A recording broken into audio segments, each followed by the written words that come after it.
les réalisations des Fifi Masuka. On en parle dans cette émission. Vous êtes partout pour nous suivre. Encore une fois, merci pour vous. Constant Moutamba vient de faire un tour au Lualaba. On va analyser le passage de Constant Moutamba parce que quand il passe, il y a toujours des échos. Mais chez Fifi Masuka, nous nous rappelons du passage de Jules Alingueté. C'était un passage positif. Est-ce que cette fois-ci, c'est aussi un passage positif? Les réalisations des Fifi Masuka, la construction des aéroports et consorts, on en parle dans cette émission et puis on parlera aussi de la ministre des Affaires sociales, Aziza Mounana. Je suis en face de M. Mardoché Sélé. Il est conseiller politique au ministère des Affaires sociales, Action humanitaire et solidarité nationale. Je coanime aussi cette émission, comme toujours, avec M. Vincent Mouzungu. Bonsoir, M. Mardoché. Bonsoir, M. Désiré. Bonsoir, M.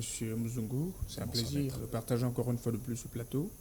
Très important ce soir. Merci beaucoup. Vous êtes un habitué de ce plateau. Comment vous allez? Non, tout va bien. Tout va bien. Nous sommes contents de travailler pour notre pays. Non seulement je suis conseiller au ministère des Affaires sociales, Action humanitaire et solidarité nationale. Il faut préciser que je suis conseiller en charge des questions politiques et de la communication. D'accord. Mais de l'autre côté, je suis le président national de la Ligue des jeunes du Front des indépendants pour la démocratie chrétienne. Au FIDEC. En sigle. Le parti cher à son action Fifi Masuka Seini. D'ailleurs, on parle de Je Fifi suis Masuka aussi tout le à l'heure. coordonnateur de la plateforme Fifi Masuka dans l'espace de Grand Kasaï.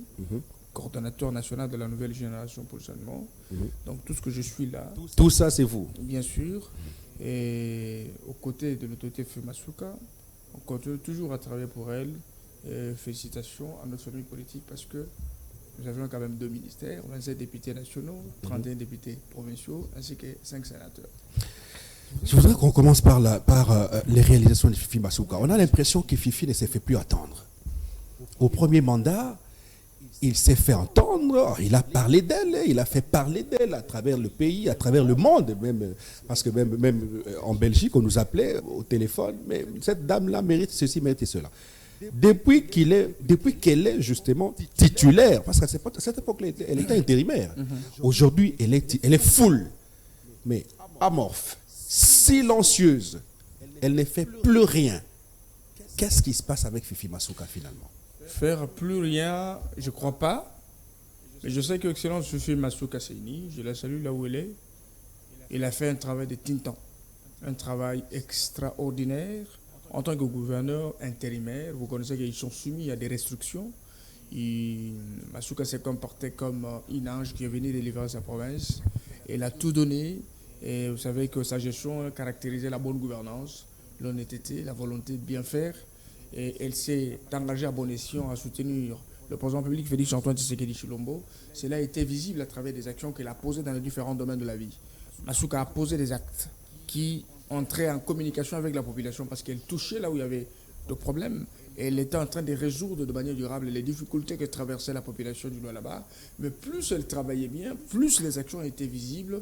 Le chef de l'État, Félix Tshisekedi, devenait de plus en plus légitime à la population parce que c'est elle la représentante du chef de l'État et devrait que intensifier la vision du chef de l'État à travers sa gestion. Même si on n'a pas élu le chef de l'État au Lualaba. Le chef de l'État bien que Fifi Masuka a présenté le chef de l'État comme une étoile, comme vous le dites, mais il n'a pas été élu. Il n'a pas été C'est Moïse Katumbi qui a gagné là-bas. Non. Je ne veux pas entrer dans une discussion vaine, mais je voudrais seulement vous dire à la différence de Sphinx de l'Humité. En 2011, il avait obtenu 0,05% de voix. Au Lualaba. Bien sûr. Fatih Beton, en 2018, il a eu 0,6%. Ah oui? Oui, bien sûr. Mais en 2023, il a 20%. Avec Fifi. Fifi qui n'est même pas la directrice de campagne du chef de l'État dans sa province, parce que l'organisation a été confiée à des hypocrites qui s'étaient comportés comme des catumbistes sur terrain. Mais vous avez une femme dynamique qui avait abandonné même sa circonscription électorale pour aller dans tous les territoires. Prêcher Félix Antoine Tshisekedi, et elle avait quelque chose à mettre dans la balance parce qu'il y a eu des œuvres qui ont parlé à sa place. La population. Ce que nous voyons là, on a l'impression que c'est pas au Congo. Hein. C'est au Lualaba tout ça. C'est au Lualaba. Ces immeubles-là, ces maisons-là. Je me permets de vous dire que c'était une leader incomprise. Vous comprenez? Parce qu'à l'époque, personne ne pouvait croire que Masuka allait faire ça. Ça, c'est pour de grands esprits. Elle était concentrée à convaincre qu'avec son travail. Le travail de 3 ans l'a valu. Permettez-moi, ça c'est quoi cet immeuble-là? C'est le gouvernement provincial? Non, ne sais pas. Il y a un nouveau immeuble, juste en face du gouvernement provincial. Madame le gouverneur a voulu construire. Ah, c'est ça? Bien sûr. A voulu construire un autre immeuble. Mais il y a aussi la direction provinciale de recettes, la DERLOU, qui a presque le même bâtiment. Vous voyez, il y a quoi? Donc présentement, il y a beaucoup. Présentement, elle ne présente que ce qu'elle a fait au premier mandat. Elle n'a plus rien à faire. Non, il y a la continuité. Non. Vous savez, nous sommes dans la continuité de l'État. La vision de 2018 a été modifiée par Masuka à travers le budget rectificatif.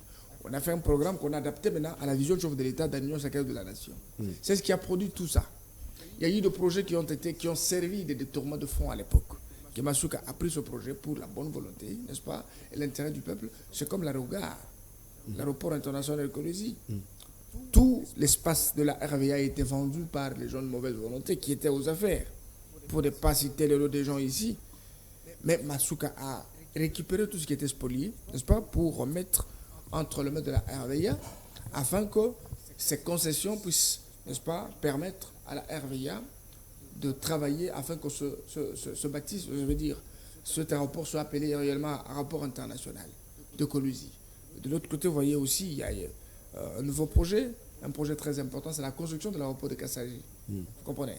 Donc l'avarie urbaine, l'échangeur de Colosie, il y aura encore un deuxième échangeur qui va devoir intervenir dans le tout prochain sur Mwangeji. L'objectif, c'est de faire du là-bas, n'est-ce pas, une province touristique qui peut servir, n'est-ce pas, des leçons à d'autres provinces, d'emboîter le pas de Masuka, parce que c'est simple. Il faut seulement aller dans l'expérience, les champs d'expérience, découvrir les secrets de sa triomphe, afin que ce qui se passe là-bas puisse se faire dans notre province. Donc, sous le nouveau mandat de Masuka, pour la première fois qu'elle a été élue gouverneur et investie, elle a eu beaucoup de missions à l'extérieur du pays, parce qu'elle était partie, n'est-ce pas, contacter les partenaires. Vous savez que c'est une province minière et qui regorge beaucoup, une province qui représente beaucoup et qui contribue à un niveau de pourcentage très élevé au budget de l'État. Alors il y a des partenaires qui vont venir avec des projets très importants dans des secteurs où on n'a jamais exploité. Parce que le lab ne peut pas seulement servir qu'avec les mines, mais le lab peut aussi servir avec l'agriculture ainsi que d'autres domaines. Vous voyez que nous avons une gouverneure visionnaire et qui travaille comme ce qui s'est passé à Sakania, ça peut aussi se faire à Solusi. On peut construire aussi un port sec, n'est-ce pas, de la Zambie directement. Tout justement, je voudrais Colosie. vous poser une question là-dessus. Lors de sa campagne électorale, Mme Fifi Masuka avait axé sa vision sur 5 piliers. À ce stade, on est à quel niveau des piliers? Vous savez, il n'y a pas 3 mois, il n'y a pas 2 mois, que Madame le gouverneur a défendu son programme d'action. Nous sommes habitués de cette coutume. Vous savez, le problème, c'est que quand on mûrit un programme d'action, le programme doit corroborer avec le projet, le programme du gouvernement ou le projet du chef de l'État. On doit sentir tout ce que le chef de l'État a évoqué dans son programme d'action, c'est matérialisé à travers le projet au niveau de province. Et puis, c'est une question aussi de comprendre que quand est-ce qu'il y a une programmation, on va commencer à mettre en œuvre quoi? On va faire une petite évaluation. Qu'est-ce qui a été fait, qu'est-ce qui est fait et qu'est-ce qui doit être fait? Dans un échantillon des 5 territoires, si vous me les permettez, le grand public peut retenir quoi? Parce qu'apparemment, il y a quelques territoires qui montrent à suffisance qu'il y a des actions qui ont été posées. Mais les gens se demandent, est-ce que dans l'échantillon des 5 territoires, y a-t-il des actions de grande envergure? Oui, il y a des actions de grande envergure. Je prends un exemple. Masuka construit la route à terre battue qui réunit tous les 5 territoires, ce qui n'existait pas. Vous comprenez? La pandeur solaire dans les territoires, c'était pas une réalité. Mais aujourd'hui, c'est une réalité parce qu'elle a évoqué la mise en place de la pandeur solaire photovoltaïque nouvelle génération qui est en train de se faire. C'est aussi permettre aux territoires de vivre les mêmes conditions que les gens vivent dans les villes. Le troisième point, la gratuité de l'enseignement n'est pas seulement remarquable sur les villes. Parce que c'est effectif là-bas? Mais c'est effectif même dans des territoires. Masuka a construit, que ce soit à Sandowa, que ce soit à Dilolo, on a construit de nouvelles écoles. Il y a même Ces écoles sont équipées? Ils sont Parce équipées. que ça a été également promis dans c'est son ce que je dis. grand oral. C'est vraiment équipé. Je vous donne un exemple. Vous voyez, à Dilolo là-bas, il y avait même des enfants qui allaient étudier en Zambie. parce qu'il n'y avait pas d'école. D'accord. Aujourd'hui, avec Masuka, les enfants ne peuvent pas aller suivre un programme anglophone, mais les enfants étudient dans leur territoire parce que Masuka a construit dans leur milieu respectif des écoles dans des conditions, dans les mêmes conditions que les enfants étudient à Kolwezi, que ce soit Funguru, mais qui est même la ville la plus proche, n'est-ce pas, du chef-lieu de la province.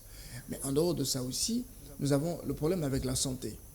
Les projets de construction des cliniques dans tous les territoires. Mais il y a déjà des centres de santé modernes qui sont construits, mais je sais que nous sommes dans un processus... Mais moderne, mais ça ne répond pas aux besoins ou aux déshydratats de la population. On dit que c'est à compter au bout des doigts pour une population aussi importante. Moi, je vous dis ce qui est vrai, et c'est là, c'est le socle même de la satisfaction de la population du coin.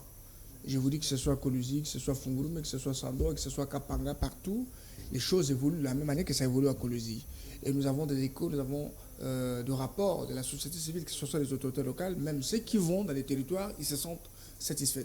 Je voudrais même aller plus loin pour vous dire que le Lualaba peut facilement aider le Grand Kasaï. Ah oui? Oui, bien sûr. Quoi faisant? Le Lualaba. Le Lualaba peut facilement aider le Grand Kasaï. Quoi faisant? Parce qu'à travers du Lolo, on peut ouvrir la route qui peut directement communiquer le Lualaba au Grand Kasaï à travers Kananga. N'est-ce pas? D'accord. Pareil aussi, Pourquoi on vers le fait pas? Kapanga. Non, mais le Lualaba a déjà fait. Je me rappelle à l'époque du sénateur Ça, c'est pour Machata. relier le Congo, ce n'est pas un problème. Une Ouais. question embarrassante Ouais. d'un téléspectateur qui nous demande de vous poser cette question. Ouais. Est-ce la vidéo qui est diffusée sur la toile où on voit Madame Fifi Masuka qui avait un problème de prononcer statistique, c'est vraiment elle ou bien c'était un montage? Bon, vous savez, moi qui vous parle, parce que ce sont des secrets qui se passent en dehors de caméra, que ce soit le président de la République, personne ne peut venir me contredire ici, que ce soit le président, Madame la Première ministre, le ministre et tous les autres, n'est-ce pas? Ils ont ce qu'on appelle des équipes techniques en communication. Vous comprenez? Et toutes les autorités font des lapsus. Vous comprenez? Tout à fait. Parce que ne pas mieux prononcer la chose pendant que vous faites la lecture ne signifie pas que vous êtes moins intelligente. Vous comprenez? Mais quand vous lisez, on peut lire, revenir sur la lecture. On peut revenir même 2, 3 fois. Ça ne pose pas un souci. Mais C'est pas de la faiblesse. Ça avait l'air d'une lecture primérienne, c'est pas moi qui l'ai Non, dit. non, non, non. Ce sont des commentaires des Vous savez, TikTokers excusez-moi, qui ont Muzungu, balancé cette vidéo. Muzungu. Et nous avions S'il vous l'impression, plaît. dès qu'on a visualisé cette vidéo, Oui, oui. comme si c'était un montage de mauvais goût. Non, non, non. Heureusement que vous êtes là S'il pour vous plaît, nous donner s'il la vous bonne plaît. version. Je ne veux pas aller. Parce que moi, je trouve pas pourquoi je dois répondre à cette question. Masuka passe dans de grandes conférences à l'extérieur du pays. Elle parle en français. Elle n'a pas de papier. Masuka passe devant les députés, elle se défend. Masuka est devant les... Vous avez vu, vous avez suivi récemment, moi j'étais présent. Conférence de presse dirigée par Jean-Marie Kassamba. Elle n'avait pas de papier. Elle a répondu à toutes les questions dans un très bon français. Masuka passe aux États-Unis partout, il passe sur les chaînes américaines, il répond en anglais. C'est une femme très intelligente avec une expérience, n'est-ce pas? Et à quel acquise. niveau, s'il faudrait questionner ses grades académiques, et à quel niveau? Elle est licenciée en économie, En économie. bien sûr. Ah, ça, c'est très Et bien. les gens qui ne connaissent pas Masuka doivent essayer de comprendre, poser des questions à l'histoire, comprendre que ce n'est pas une femme qui est parachutée aujourd'hui en politique. Masuka n'est pas une politicienne de la dernière pluie parce qu'elle a apparu en 2018 pour dire qu'elle avait besoin de Non, mais diriger à le part Lualaba. la communication médiatique qui est vraiment succulente Ouais. de sa part parce qu'elle s'est investie, si on a levé les caméras sur terrain, Ouais. est-ce que Masuka reflète ce qui est dit et diffusé? Je pense que via tu es en les train de me médias? demander directement un billet d'avion pour le Kolwezi. Mais je voudrais seulement vous dire que soyez rassurés qu'il n'y a pas une province qu'on peut égaler au Lualaba. Même pas le nord Kivu, même pas le sud Kivu. Le Lualaba, c'est aujourd'hui une fierté pour la vision Félix Tshisekedi à travers une femme qui n'a pas besoin de séduire avec les paroles. Comme les gens veulent bien parler français.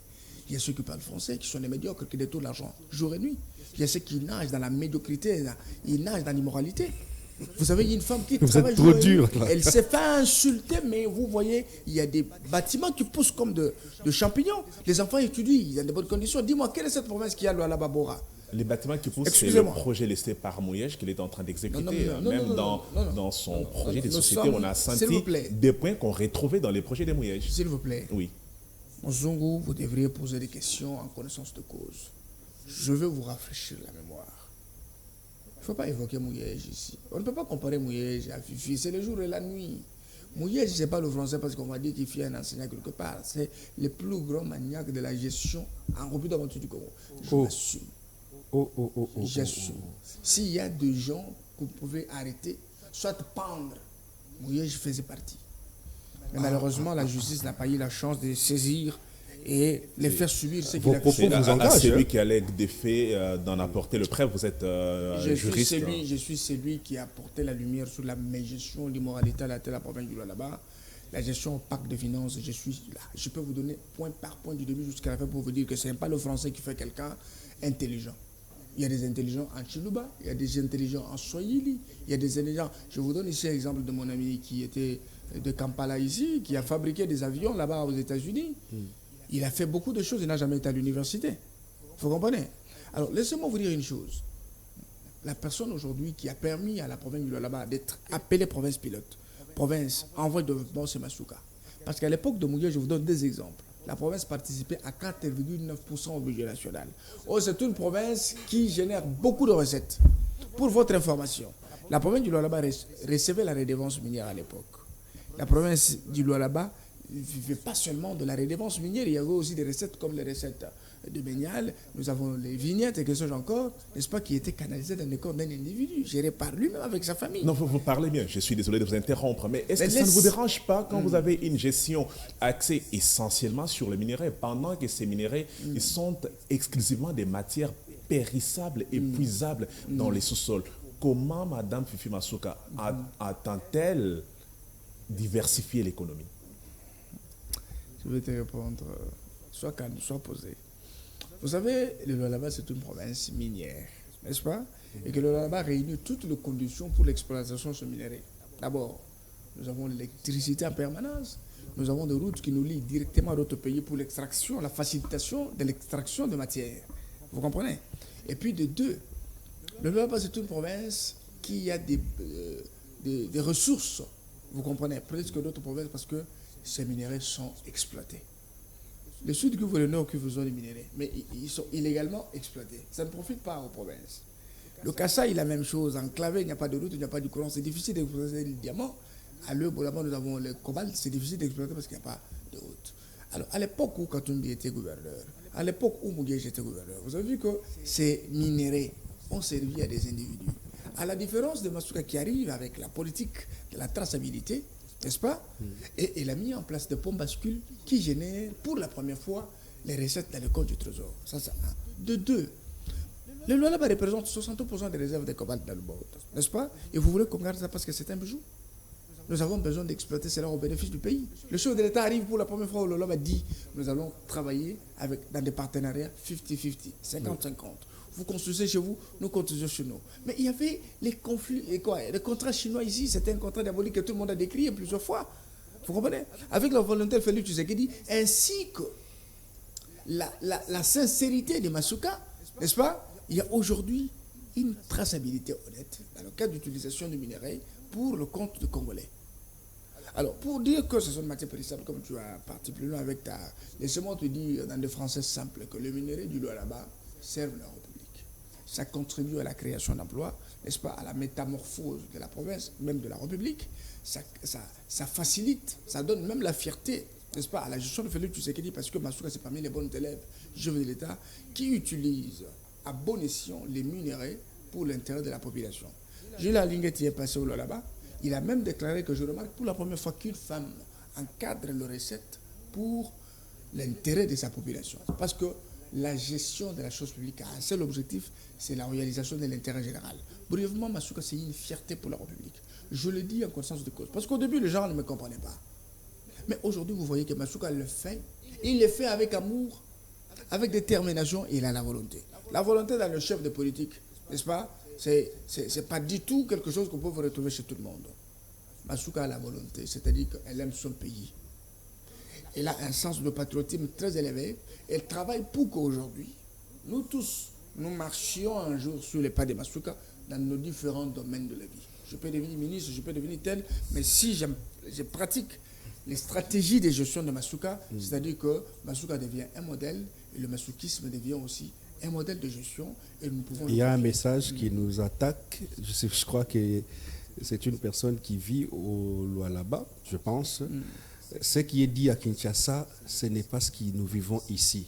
Vous êtes jeune, ne vous laissez pas manipuler par l'argent. Il faut arriver et voir sur place ce qui se passe. Bon, je peux dire... Déjà, il faut préciser qu'on n'est pas manipulé. Oui, oui, oui. Il faut préciser qu'on n'est La pas question manipulé. s'adresse à l'invité ou bien au journaliste? Non, mais il parle de la Mais je manipulation. peux aussi l'aider. Je peux l'aider. Vous voyez, comme nous sommes à la télé, tout le monde nous suit. Vous comprenez? Il y a ceux qui sont pour Masuka, il y a ceux qui ne sont pas pour Masuka. Nous sommes en démocratie, on ne peut C'est pas naturel, permettre à exact. tout le monde de nous Exact. aimer. Mais c'est lui qui peut remettre en cause la gestion de Masuka, peut nous apporter des preuves. Parce que tout ce que Masuka fait, c'est palpable. Masuka a accepté, elle a même dit à l'UGF que je suis à mesure de travailler avec vous chaque jour. Vous pouvez contrôler toutes les décisions financières que je peux prendre par rapport à ma province. Mais si- Vous Est-ce vous est-ce assurez. qu'elle n'a pas financé l'IGF? Financer l'IGF. Non, non, mais ça, vous voulez frapper sur la crédibilité d'une grande institution comme l'IGF. L'IGF travaille, l'IGF n'est pas à la sorte de Masuka, mais je voudrais seulement vous dire que l'IGF a accepté que pour la première fois dans la gestion, n'est-ce pas, des régions, vous avez une femme honnête qui travaille et qui encadre leurs recettes pour l'intérêt de la population. Vous comprenez? Il y a beaucoup de choses qui sont faites là-bas qui n'existaient pas. Qui n'existaient pas. Aujourd'hui, toutes les avenues là-bas sont asphaltées. On a valorisé même Kassulo. On a valorisé même les coins qui étaient les plus reculés. Aujourd'hui, on est en train de construire une grande usine de traitement d'eau qui va permettre à ce que le là-bas puisse prendre de l'eau, n'est-ce pas, de qualité. Alors, ça ne se limite pas là. Masuka, une grande Donc il y a un traitement d'eau là-bas, Ça existe. c'est en cours. Ça existe, mais on va encore faire plus. Vous comprenez? On va encore faire plus. Parce qu'aujourd'hui, j'ai même dit à Monzungu au début de l'émission que Kassaji aura aussi l'aéroport. Vous comprenez? La deuxième ville, après Kolosi, c'est Kassaji. On va construire encore l'aéroport là-bas. Il y a plusieurs messages, mais nous ne saurons pas lire tous les messages que nous recevons. Monsieur Vincent, Monsieur Vincent Mozoro plutôt, on ne saura pas parler de Fifi Masuka entièrement. Le mandat est en cours. Nous voulons voir ces réalisations-là. Nous, personnellement, moi et Monsieur Vincent viendrons là-bas. Je m'adresse à vous qui êtes là-bas. Vous allez nous voir là-bas, filmer les réalisations de Fifi Masuka. Si c'est faux, ce qu'il a dit à Kinshasa, nous allons vivre. Un dernier mot sur le sujet. Bon, je n'ai pas le dernier mot. Je vous avais entendu soulever la question du passage du ministre de Justice, ministre d'État Constant Moutamba, au Lualaba. Il est passé, moi personnellement, en tant que jeune, je connais Constant. Je suis content des réformes qu'il est en train d'initier. Les consultations populaires, c'est important parce que moi, je trouve que ça a pour objectif permettre aux plus faibles qui n'ont pas la possibilité d'atteindre le ministre au niveau national. Mais il semblerait qu'il est allé faire du populisme. Mais là-bas, il a laissé des conflits. Je ne sais pas. Oui, je suis informé qu'il a laissé des conflits. Moi, il a fait arrêter des gens et finalement, à son arrivée à Kinshasa, ces personnes-là ont été relaxées et d'autres personnes ont été arrêtées par l'ANER et consorts. Donc Fifi Masuka s'oppose aux réformes proposées par Constant Moutamba. Ça, je ne connais pas, c'est faux. Ça, je ne connais pas, c'est faux. C'est du mensonge. Mais moi, je voudrais seulement vous dire que je suis content de l'initiative qu'a pris Constant Moutamba. Je l'ai vu dans le Katanga, chez Jacques Yaboula. Après, il est arrivé chez nous, à Kolosi. Mais ce que moi, je n'ai pas aimé, c'est que les consultations sont populaires. J'ai vu quelques groupes d'individus qui sont mécontents de la gestion de Masuka. Parce qu'il y a toujours des gens qui sont jaloux. Tout à fait. Et tous qui sont partis accuser Masuka publiquement devant le ministre de la Justice dans les consultations. Il semblerait qu'ils ont été arrêtés. Non. Après le départ du ministre. C'est faux. Tous ces gens étaient aux affaires pendant plus de 6 ans. Ils ont spolié l'espace RVA. Au là-bas. Bien sûr, ils ont vendu. Et Masuka est venu résoudre cette question.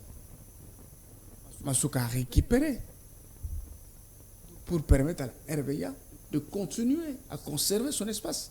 Parce que l'aéroport international, il faut répondre aux normes.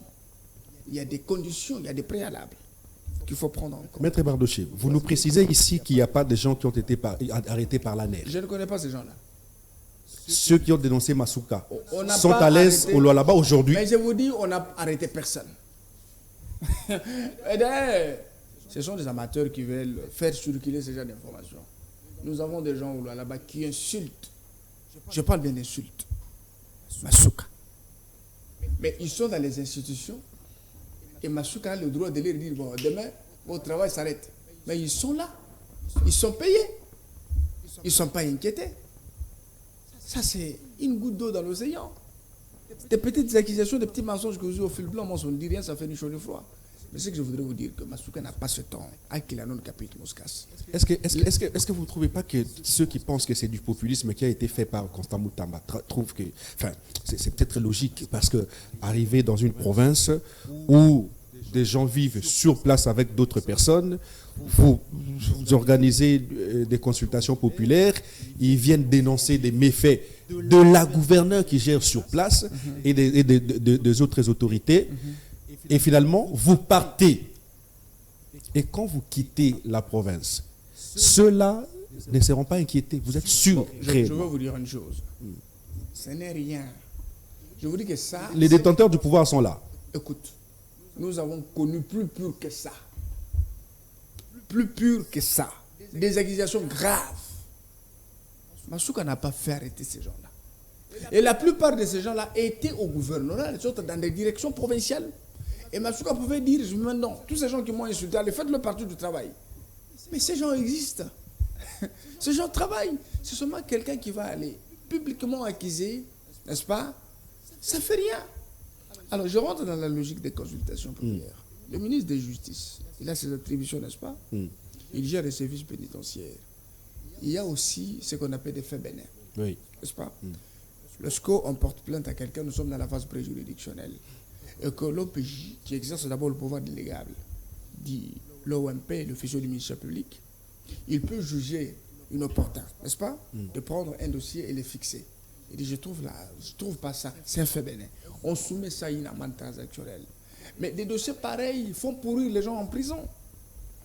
Lorsqu'on prend quelqu'un au-delà de 48 heures, on ne peut pas garder quelqu'un dans un cachot. Et quand on prend, on l'amène en prison, on l'oublie. On l'oublie. On peut oublier plus de 600, 700 personnes dans des dossiers pareils. Ils ne sont pas jugés, ils ne sont pas condamnés, mais ils sont en train de purger. Alors, moi, je trouvais que la logique des consultations populaires, n'est-ce pas, allait dans le sens où les familles des détenus peuvent dénoncer que mon frère a été en prison, arrêté pour un dossier de 1000 francs, 10 000 francs. Ah, c'est vrai, ok. On fait un programme, il y a une commission qui travaille là-dessus, et demain, le lendemain, on prend un arrêté de libération, n'est-ce pas, de ce genre-là. L'histoire avec les spoliations. Il y a des hommes forts aujourd'hui qui spolient même les biens appartenant à l'État. Vous comprenez?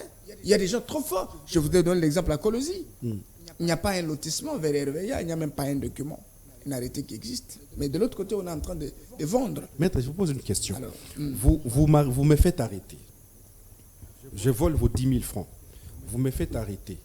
Et un ministre vient me relaxer. Je serai bien avec vous? Écoute. Pendant qu'on habite la même avenue. Non, je vous dis, quand je dis voler, c'est bien. Quand tu voles, d'abord le vol, après la loi, on dit c'est une soustraction frauduleuse d'un bien meuble appartenant à autrui. Bien que la définition elle est vieille, il fallait l'adapter aujourd'hui parce que nous avons le vol électronique. On peut te voler les unités, on peut te voler les médias, même l'argent. On peut te voler sur les virtuels. Oui. Alors, on a de la théorie scientifique, on peut adapter l'infraction par rapport aux réalités de l'heure. Lorsqu'on arrête quelqu'un, n'est-ce pas, c'est pour qu'il ne se soustraie pas de la justice. N'est-ce pas? On arrête quelqu'un pour qu'il ne se soustrait pas de la justice. Ça, c'est la règle. Mais jusqu'alors, la personne jouit de la présomption d'innocence, qui est plus forte même que la présomption de condamnation. C'est pourquoi on l'appelle présumé. On présume. Et quand on t'entend sur le PV, n'est-ce pas?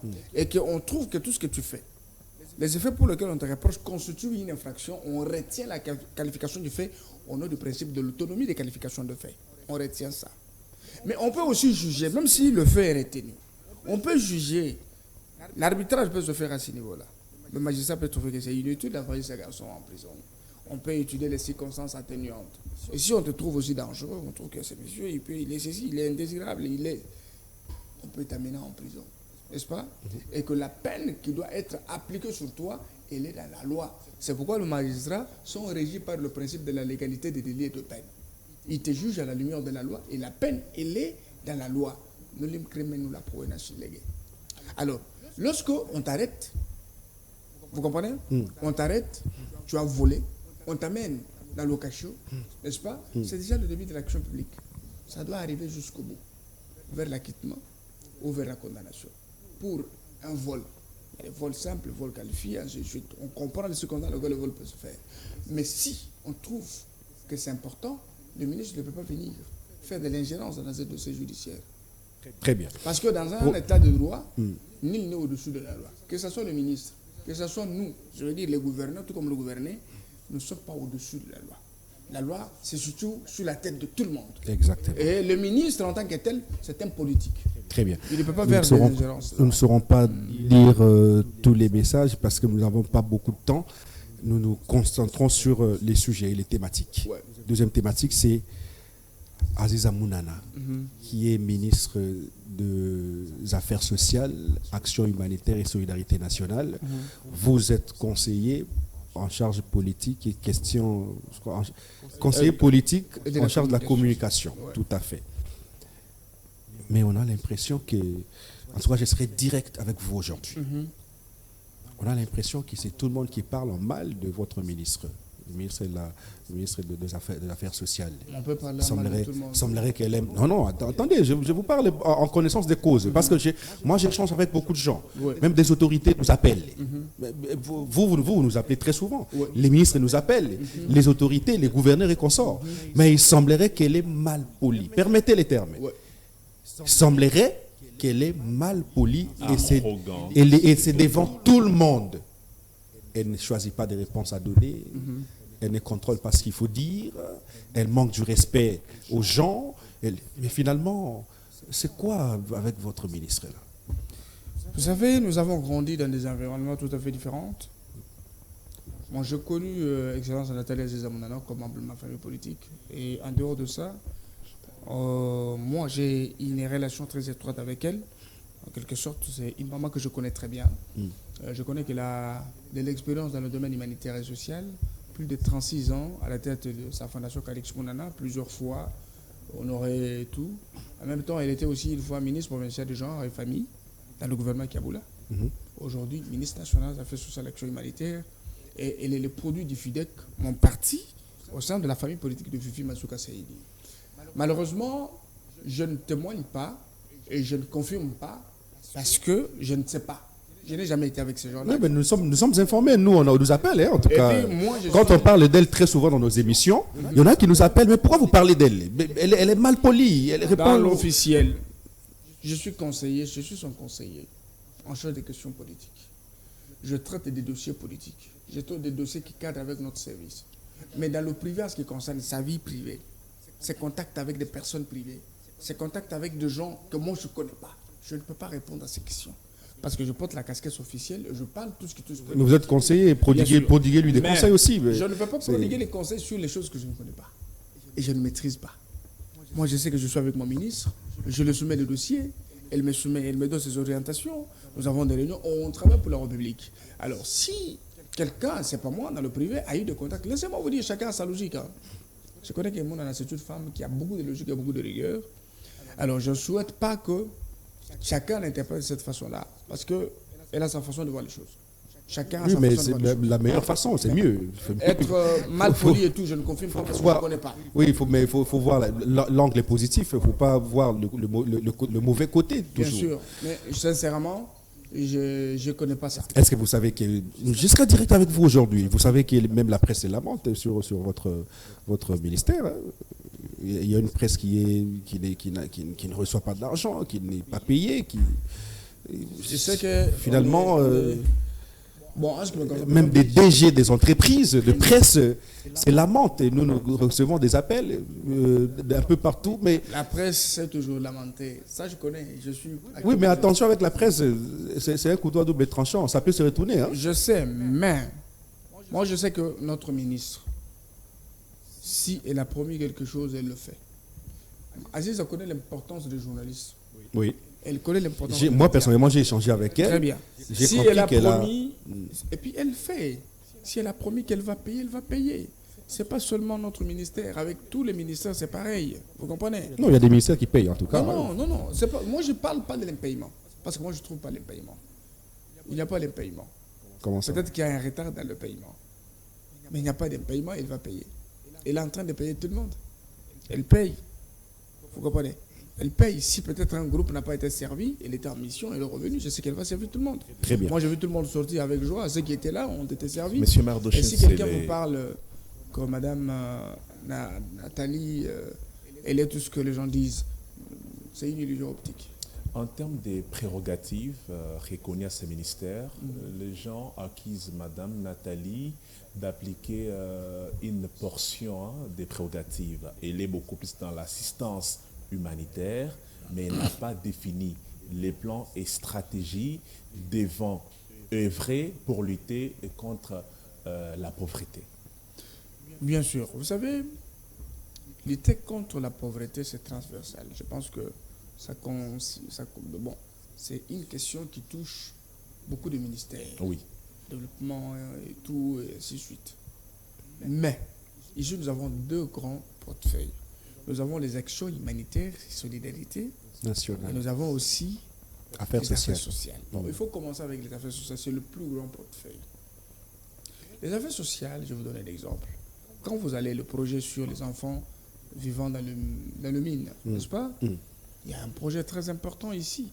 Nous avons des dots dans toutes les entreprises minières qui gèrent 3% minimum du chiffre d'affaires de chaque entreprise, n'est-ce pas? Pour pouvoir financer les projets qui rentrent dans le cadre de développement communautaire. C'est déjà important parce que nous étions en itinérance. Nous avons tourné Koloji, Sakanya, Sandoa, Tekefongo, nous sommes rentrés. Et c'est une satisfaction. Je pense que ça pourrait se faire non seulement pour les provinces minières du Grand Katanga, mais pourquoi aussi du Grand Nord, pourquoi pas de la Grande Orientale, ainsi que dans le Kasaï.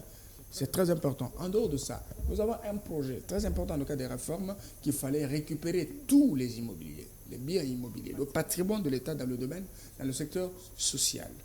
La fondation Mobutu a été spoliée, n'est-ce pas, par des gens de mauvaise intention. Vous avez suivi partout, toutes les maisons de l'État ont été récupérées, les hospices de vieillards, les orphelinats, ainsi de suite. Mais c'est avec Mounana où la commission a été mise en place. On attend seulement le goût en collaboration avec le ministère de la Justice, le ministère des Affaires foncières, n'est-ce pas? Pour voir dans quelle mesure ces biens peuvent revenir à l'État. C'est son cheval de bataille. En troisième position, vous voyez ici sur le riz, les gens venir avec des personnes opérées, n'est-ce pas? Ils les exposent à la place publique pour utiliser la compassion et que susciter la compassion afin que les gens puissent donner de l'argent et tout ça. C'est un projet important sur lequel Mounana travaille. La protection et l'encadrement de veuves de militaires, les épouses des militaires, les épouses qui ont perdu leur mari au front d'honneur. Mounana a commencé un programme d'autonomisation de la femme militaire. Même les personnels militaires féminins. Nous étions à Kisangani où elle a remis des outils pour permettre à femmes d'être à mesure de se prendre en charge. Parce qu'aujourd'hui, reconnaître le statut d'une femme militaire qui a perdu son mari, parce que ce n'est pas tous les militaires qui célèbrent le mariage, n'est-ce pas, légal, pour que la femme prouve à travers un document authentique que voilà, j'étais en couple avec le monsieur qui a perdu sa vie et je déclare la reconnaissance de mon statut en tant que femme militaire. J'en connais autant que pleure. Parce qu'elle a organisé une première consultation avec les veuves des militaires, c'était au camp Kokolo, où les femmes ont posé le problème. Nous avons Ce sont là les images de femmes des militaires. Bien sûr, les grandes difficultés auxquelles les femmes, une catégorie de vulnérables, souffrent. En dehors de ça, nous avons aussi les enfants des militaires. Les enfants des militaires aujourd'hui qui sont considérés comme des Koulouna partout, les gens les vident pendant le mal. On en a dit qu'ils pouvaient mettre en place un programme. Vous comprenez? Ça, c'est à Kisangani. C'était un travail très bien fait. Vous comprenez? Un travail très bien fait. On a donné les personnels féminins des militaires. On en a fait un travail très important. Vous êtes allé enterrer les gens à Goma là-bas. Oui. Je fais dans le même sens que M. Vincent. Oui. C'est toujours dans les actions humanitaires. Vous êtes allé enterrer les gens à Goma. Vous leur avez donné beaucoup de choses, parce que j'ai vu, nous avons des images ici, Oui. vous leur avez donné beaucoup de choses aux sinistrés et consorts. Mais on a l'impression que la ministre se concentre beaucoup plus sur ça. Sur quoi? Sur Sur l'assistance sociale, la donation l'assistance humanitaire. humanitaire. Oui. Vous savez, si vous étiez dans les mêmes circonstances que ceux qui sont victimes de ce naufrage, d'abord je présente encore une fois le plus toutes mes condoléances aux familles des victimes du naufrage qui s'est déroulé sur le lac Kivu. Je salue le gouverneur du Sud Kivu, ainsi que le gouverneur du Nord Kivu, ainsi que toutes les autorités locales partout où ils sont. Je les remercie aussi pour cet accueil, ces grandeurs d'esprit. Et cette compassion manifeste en collaboration avec le gouvernement central, qui a été représenté par Madame la ministre nationale des Affaires sociales, Action humanitaire solidarité Natalia Zizamdana. Nous sommes arrivés à Goma, c'était le vendredi passé. Le naufrage s'est déroulé le jeudi. Oui. Ainsi fait, ainsi dit, ainsi fait. Le chef de l'État, son Excellence Félix Antoine Tshisekedi, a suivi de plus près la situation du naufrage. Et nous avons des centaines de morts, centaines de disparus, et quelques corps qu'on avait récupérés, plus de 31 corps. Que vous avez enterrés. Bien sûr. Je suis en train de t'expliquer comment est-ce que les choses se sont déroulées. Les familles se sont déplacées depuis le sud Kivu pour venir attendre si peut-être il y aura moyen d'avoir les corps de leurs frères, ses soeurs, les enfants disparus dans le lac Kivu. Vous comprenez? Et l'État congolais, que je félicite, s'est donné, n'est-ce pas, le devoir de travailler pour récupérer quelques corps. Vous avez vu sur la surface de lac Kivu les canons rapides de militaires, de secouristes qui ont fait ce travail pour ramener les corps qui étaient visibles. Mais le lac Kivu représente encore un danger. Parce que déjà à 10 mètres, 9 mètres, vous avez les effets des gaz. Ah Parce oui. que moi j'étais témoin, j'étais au bord du lac. Un plongeur a plongé jusqu'à 56 mètres. Il a été immunisé, je vous dis, électrifié par les gaz. Ah bon? Il a subi les effets des gaz. Il allait mourir parce que les gaz, quand ça te tient, tu meurs. Oui, oui. Et Dieu merci, il est revenu à la surface.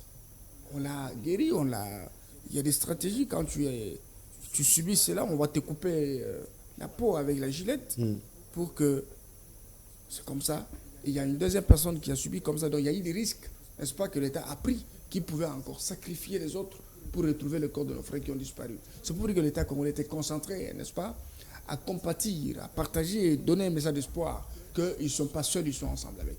Et en même temps, Madame la ministre était venue dans l'objectif d'assister, assurer la prise en charge des familles des victimes, la prise en charge d'enterrement, n'est-ce pas, de corps, ainsi que le rapatriement de corps dans leur village respectif, chose faite. Le vice-premier ministre de l'Intérieur, Oui. Sécurité, Jacques Chabani, Chabani, qui est d'abord natif de Goma, dans le Nord Kivu, il est arrivé, accueilli par Madame la ministre. Nous sommes allés dans le Conseil des ministres. Et j'ai aimé la sagesse du ministre de l'Intérieur, qui était accompagné du ministre de l'Affaires sociales. On a établi les responsabilités, n'est-ce pas, des autorités qui ont permis que ce bateau qui œuvre dans l'illégalité, n'est-ce pas, et qui n'a pas respecté les conditions. Il fallait attendre que les gens meurent pour se ressaisir et voir que c'est un bateau qui œuvre dans l'illégalité. Parce que les bateaux qui œuvrent dans l'illégalité n'ont pas de problème. Ils sont dans de bonnes conditions, ils portent des gilets, n'est-ce pas, et ils voyagent. Et il n'y a pas de risque de chavirement, et ainsi de suite. Mais une histoire qui avait surchargé la marchandise, a pris les passagers, et vous voyez que ça pouvait à tout moment connaître ce genre de catastrophe. Et ça, les autorités étaient très sévères. Et je pense que ceux qui étaient complices, ils ont été arrêtés. Je sais que le travail continue, comme les enquêtes sont là. Nous avons aimé, et les corps retrouvés ont été dignement enterrés dans des conditions qu'il fallait. Et les familles des victimes ont été prises en charge, les deuils ont été pris en charge. C'est par là que je salue la bravoure de Natalia Zizamdana, qui a valablement joué son rôle, et que l'État congolais n'a pas failli à sa mission. C'est un État responsable qui a fait son travail comme il le faut, et que je pense que les mesures qui sont prises aujourd'hui, que personne ne peut voyager sans porter son gilet de sauvetage, et que le bateau qui doit, soit les canaux rapides qui doivent prendre les humains, les Congolais, que ce soit du Sud Kivu ou du Nord Kivu, qui d'abord vivent dans un climat problématique. Conseiller Mardoché. Avec ce qui se passe, oui. Conseiller Mardoché, vous louez les actions de la ministre des Affaires sociales. Pourtant, elle est reprochée des détournements.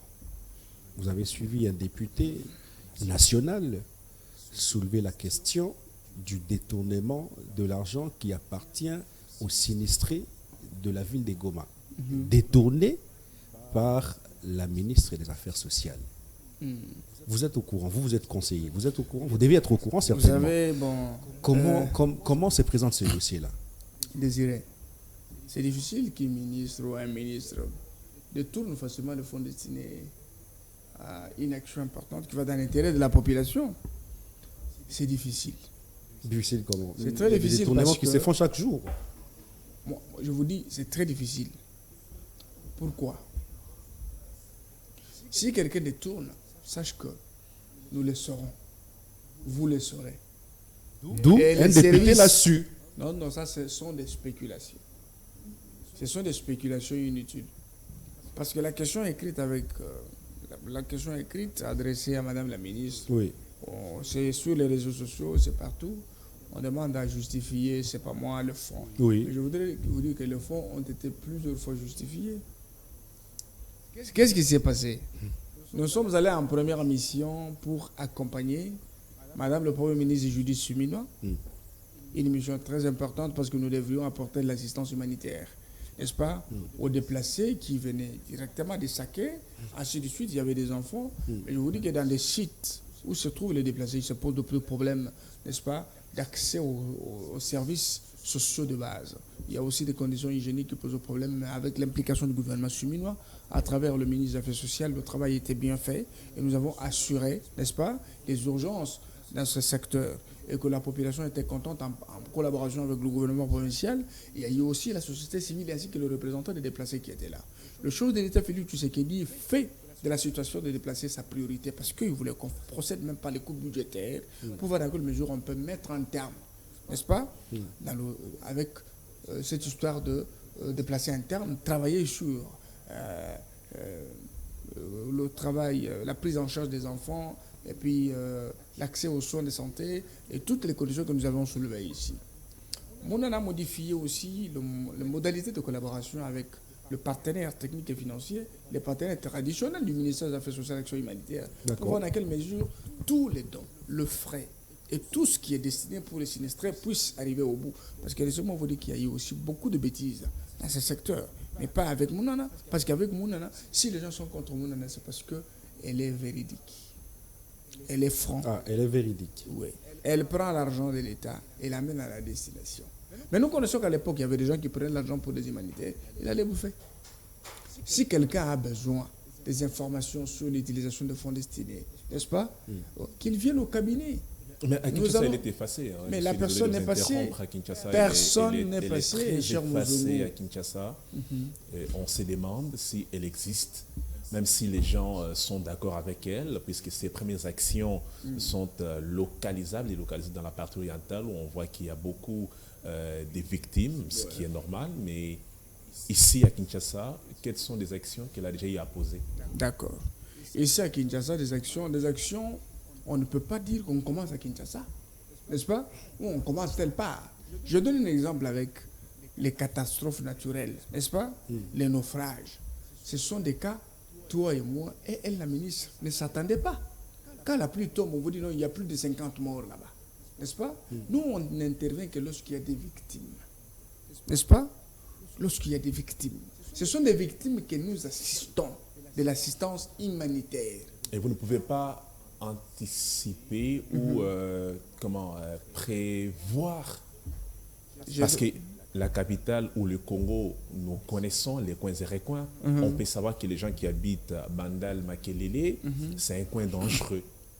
En cas de pluie, par exemple. En cas de pluie, il faudrait anticiper ou trouver des solutions, parce que ça revient également dans les responsabilités de madame. Le travail là c'est fait. D'abord, moi je vous dis, l'État congolais ici ne peut jamais être taxé d'irresponsable parce que les gens font le travail. Mais il y a une certaine médiocrité dans le chef, n'est-ce pas, de la population. Il faut travailler sur les civismes. Vous voyez, il faut travailler sur les civismes parce que les gens n'écoutent plus par la bouche. Cette population qui croupit, qui mange la saleté, qui n'a pas de transport. Je vais revenir là-dessus. Je parle de catastrophe. Les feux de brousse, par exemple, avec Popo Kabaka dans le Congo. N'est-ce pas? Les feux de brousse. Allez, ça fait des victimes, on a brûlé les gens et tout ça. Le feu vient de... C'est catastrophe naturelle. On ne s'attendait pas. Qu'est-ce que l'État? Il y a urgence. Et l'État doit mobiliser le fonds pour les assister. Dans l'assistance, il y a une partie qu'on appelle la sensibilisation de la population. Mais la sensibilisation s'est faite à travers les services attitrés. Ce sont des services qui sont sous tutelle du ministère, n'est-ce pas? Et qui font leur travail. Chaque fois, ils font la sensibilisation. Où? Dans des zones à problème. Par exemple, quand il s'agit du Nord Kivu, n'est-ce pas? Il y a la guerre. Les déplacés, le plus grand nombre de déplacés dans le Nord et Sud Kivu, ce sont les déplacés de guerre. Vous connaissez que nous sommes sous agression et que de l'autre côté, c'est la gouvernance militaire. Pourquoi? Parce que nous sommes en état de guerre. Et nous nous battons pour voir dans quelle mesure notre pays peut riposter à cette insécurité récurrente et permanente et qui essaye d'étouffer la manière de vivre de nos compatriotes de l'autre côté. En ce qui concerne les catastrophes naturelles, ça existe, c'est normal. L'État doit seulement se préparer en conséquence. C'est pourquoi le ministère des Affaires sociales et Action humanitaire a une caisse de solidarité. N'est-ce pas? L'État avait créé cette caisse dans la mesure où la caisse doit être autonome. Parce qu'à la lumière de l'article 3 du décret portant création des caisses, la caisse a l'autonomie de gestion, n'est-ce pas, et de finances. Mais cette autonomie, ce n'est pas vis-à-vis du ministère parce que c'est l'unique qui peut faire fonctionner la caisse. La caisse doit exister parce qu'on doit y loger de fonds, n'est-ce pas, pour permettre au ministère des Affaires sociales et Action humanitaire d'être à mesure de répondre en toute autonomie lorsqu'il y a catastrophe, lorsqu'il y a des victimes de guerre et des conflits intercommunautaires. C'est pourquoi le ministère de l'Intérieur devrait aussi organiser des consultations, n'est-ce pas, pour essayer d'anticiper dans le cadre de la cohabitation entre de chefs coutumiers, des groupements, parce que ce sont plus eux qui sont à la base des conflits communautaires. Accepter que les gens vivent ensemble, travailler sur les modalités, n'est-ce pas, de l'unité entre communautés, ainsi de suite. Je pense que prochainement, on n'aura pas de guerre. C'est comme ce qui s'est passé avec l'avènement de Kamouina Sapou. Aujourd'hui, il y a eu des mauvais souvenirs qui font en sorte que telle tribu ne puisse pas vivre ensemble. Mais avec le temps, on peut toutefois, à travers des mécanismes d'unité, n'est-ce pas, travailler en sorte que les gens oublient et se mettent ensemble. Nous ne pouvons pas nous développer dans la division, mais je sais que Mounana, c'est une femme qui fait très bien son travail. Nous sommes arrivés à la fin de notre émission. Maître Mardochée Sélé, vous êtes conseiller, je rappelle que vous êtes conseiller au ministère des Affaires sociales, Action humanitaire et solidarité nationale. Vous êtes président de la Ligue de jeunes des FIDEC, parti cher à Fifi Masuka. Vous êtes coordonnateur aussi de la nouvelle génération. Voilà. Vous connaissez comment vous présenter. Vous avez beaucoup de casquettes. J'avais un message. Allez-y. J'avais un message très important. 2 minutes. Je voudrais m'adresser aux habitants de mon territoire, le territoire de Luebo qui est situé au centre, n'est-ce pas, de la province du Kasaï. C'est un territoire voisin au territoire de Mweka et aussi de Kazumba. J'y ai été. Oui. J'ai été à Mweka et à Luebo. Très bien. Bon, avant de passer par Mweka, obligatoirement, vous devez passer par Luebo. Tout à fait. Luebo, c'est un territoire qui a sorti des grands politiques comme Bombolona, comme Bakajika Kangombe. C'est lui l'auteur de la loi Bakajika. Les sols et les sous-sols appartiennent à l'État. Alors, l'auteur de cette loi, il est de Chomois, il est Mouenamvoula, il est de Kangombe, c'est chez eux. Mais aujourd'hui, quand vous regardez l'état de ce territoire, c'est un territoire appelé à disparaître. Je vous dis, pour la province du Kasaï, le seul territoire qui avait tous les bâtiments dans lequel les institutions pouvaient abriter, c'était Luebo. Les seuls territoires, même Kananga, n'est-ce pas, à l'époque, les territoires comme les Dibaya, comme Kazumba, comme Dimbelenge n'avaient pas la régie des eaux. Luebo, à l'époque, était déjà district. Alors aujourd'hui, ce territoire est en train de disparaître. Abandonné. Il y a une grande érosion qui a divisé la cité de Luebo en deux. Et nous avons des bijoux qui sont en train de disparaître, comme le collège Sacré-Cœur, dans lequel moi j'ai étudié. Kaboulou a étudié là-bas. Il y a beaucoup de gens qui sont sortis de ces collèges. Alors je voudrais lancer un message très fort au ministre des Infrastructures. Que nous voulons que Luebo soit aussi parmi les priorités. C'est Alexis Guissaro. Oui. Parce que prochainement, s'il ne le fait pas, nous allons nous mobiliser, nous irons manifester devant son cabinet pour lui dire que nous ne pouvons pas. Parce que la province du Kasaï vit à 100% de la rétrocession. Les provinces que vous voyez là vivent de la rétrocession. Cette rétrocession peut être évaluée à 300 millions de francs congolais, 500 millions de francs congolais. C'est d'abord l'argent qui est incapable de gérer, faire fonctionner le gouvernorat comme une institution dans une autre. Ce sont des réalités que les gens ne veulent pas dire. Il faut dire la vérité. Que les provinces qui ne produisent pas ne vivent pas mieux. Ce sont des provinces enclavées. Ils ont des minéraux, ils ont tout, ils n'ont pas de courant, ils n'ont pas de route. C'est difficile que l'investisseur vienne dans une zone où il est exposé à l'insécurité. Il n'y a pas d'accès. Il n'y a pas d'accès. C'est difficile. Et dans des zones pareilles, tout le monde sont en train de partir vers des grandes villes, chercher la bonne vie. Mais ceux qui restent, ils vivent quoi? La détresse. Et c'était les territoires les plus touchés par les événements de Kamouina Sapou.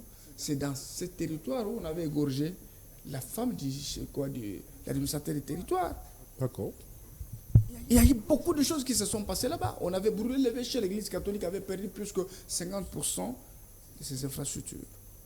nous demandons, parce que prochainement je vais venir avec les images pour vous montrer combien est-ce que le territoire de Louébo Region souffre.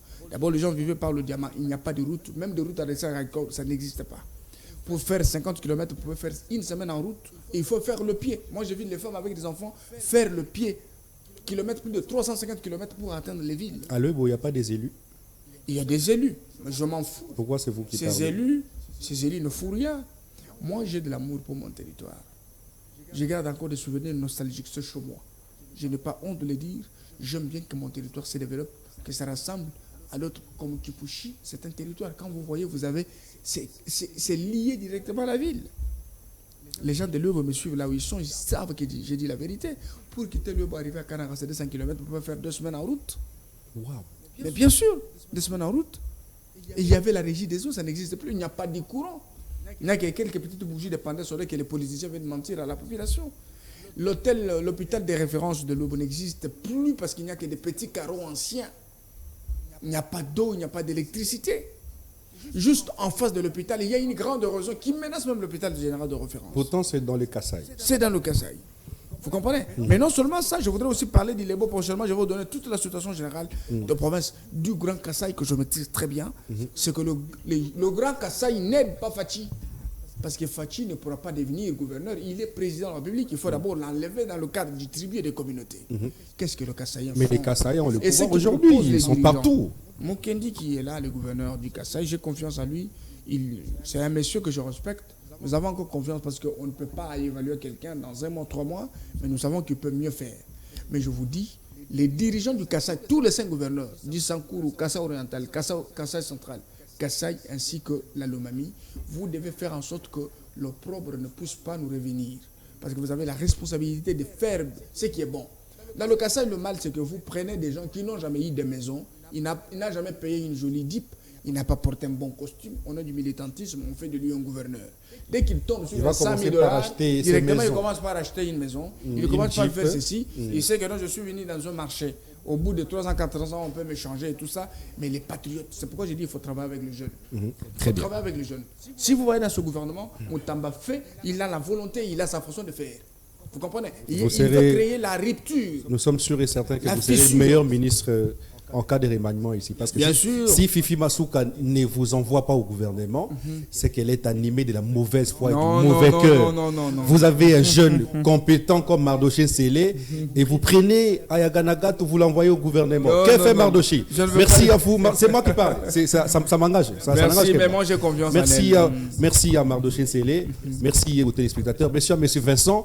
Merci à vous qui nous avez suivis de partout. Restez branchés pour la suite des programmes.